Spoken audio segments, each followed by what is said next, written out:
Hello and welcome to Bourbon Forage Fishing. What a neat flight we have. Again, we've got 3 Stagg Jr. batch releases here in 2024.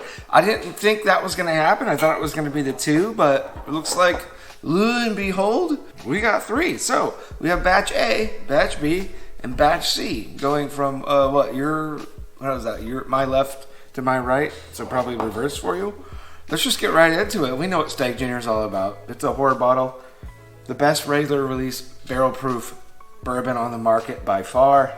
A jumps out at me with a lot of medicinal cherry on the lighter side for Stagg. Just tons of medicinal cherry on A and quite light. B is funky. It's got some very sawdust, tons of sawdust on the nose. It's very atypical Stagg Jr. batch. It has something kind of, I've heard somebody describe it as watermelon or watermelon candy kind of flavor and nose. There is something very unstag-like and unusual. To me, it comes across as wood, like very oaky wood, but it's a kind of a watermelon-y sour. It's very unique. It's nothing I think I've ever smelled before. Lots of sawdust though. It's like a sawdust and watermelon kind of thing. It's very strange. Okay, so this is new for me. I just got C, and let me tell you, C has the best nose, I think, by far. It's very classically Stagg, but very rich and buttery. So it's like a cherry scone or something. There's an intense butteriness to the C. Wow, a lot of, if you like buttery, creamy bourbons, that C smells really freaking good. Let's go into the palates here, you guys. So starting with A, it has a really nice nose, actually. There's a lot of cherry, medicinal cherry.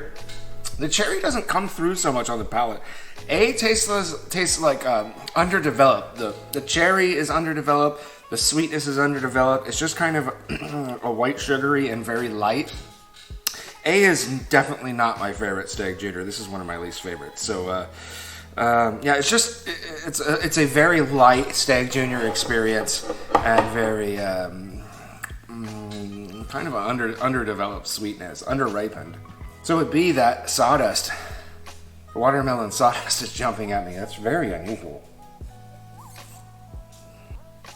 So with batch B is kind of a mixed batch because that upfront sour sawdust watermelon thing is not my favorite. It's okay, but it's very atypical for Stagg. I don't super care for that. But then, once that sour sawdust watermelon gives way into the mid, it's very dark and very delicious. Like lots of very dark cherry, very dark grape, grape cola. Like it's if you like the dark notes on the Stagg Jr., this one's the second half of it is really, really good. The problem is that first half is just not my favorite. However, there's a lot more flavor in the B than the A. The A just kind of doesn't show up. It's just a little too light.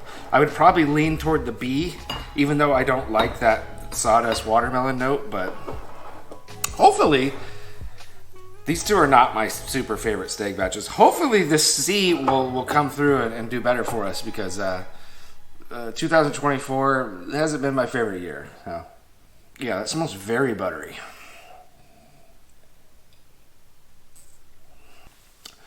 Whew, so C drinks a little hot.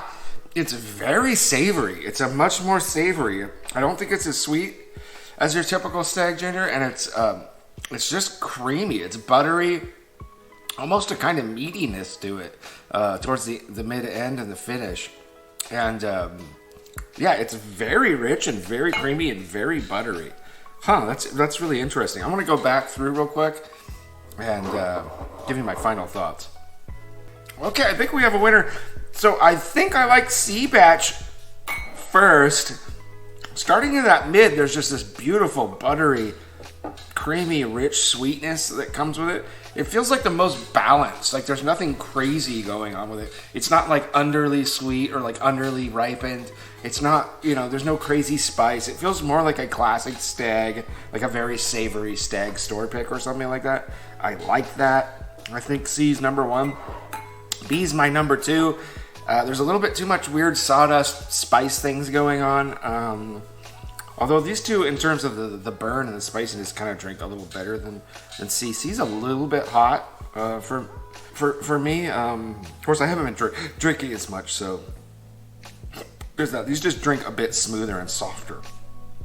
I like the profile. It's just it just didn't show up for the party. It's like it's like a band that showed up without a drummer or a bass player or something. It's missing ripening. It needs to be riper and sweeter and more dedicated. B has got darker notes, but it has that weird sour stuff in the middle or in the front. And then C is the most, I think, classically Stagg. It's sweet, creamy, and rich. And you know what? I think this actually lines up perfectly with last year's, because I think the 23A last year was light, kind of overly light. The 23B was just garbage, but it had weird up front, kind of like this one, had some weird shit going on that to me was just repulsive. It was disgusting. This year, the B this year didn't repulse me, but it is weird and not my cup of tea. And the C last year's was very, very honey forward. This isn't quite as honey forward, but it has that richer, more sweeter development like honey. Honey is much richer and more developed sweetness than like white sugar, for example. So it looks like we have a pattern, and I'm wondering now how they're staging this A, B, and C batches, because it looks like they're staging them in very, very specific ways for the Stagg Jr. So, goddamn, that C is good. So I think this year's the 24, the 3 batches of 24 this year kicks the crap out of 23. 23 was not good. I still don't think I've had a batch as good as year 22. The 22A and B were absolutely fantastic, and the batch 18 is one of my all-time favorites. So these are stronger though. Buffalo Trace, good job. I like the direction you're going with the 3 specific batches that have kind of their own unique character to them. So that's kind of cool. It's much like the Elijah Craig Barrel Proof. They have their 3 releases with 3 very specific categories of flavor profile that they're gunning for. So kind of neat. I like all these. These are all hard bottles, obviously. Come on, folks. It's Stagg Jr. C's the winner this year in my eyes, and I hope you guys can get your hands on these things. Thank you for watching Bourbon Forage Fishing, and take care, and happy New Year's, happy holidays.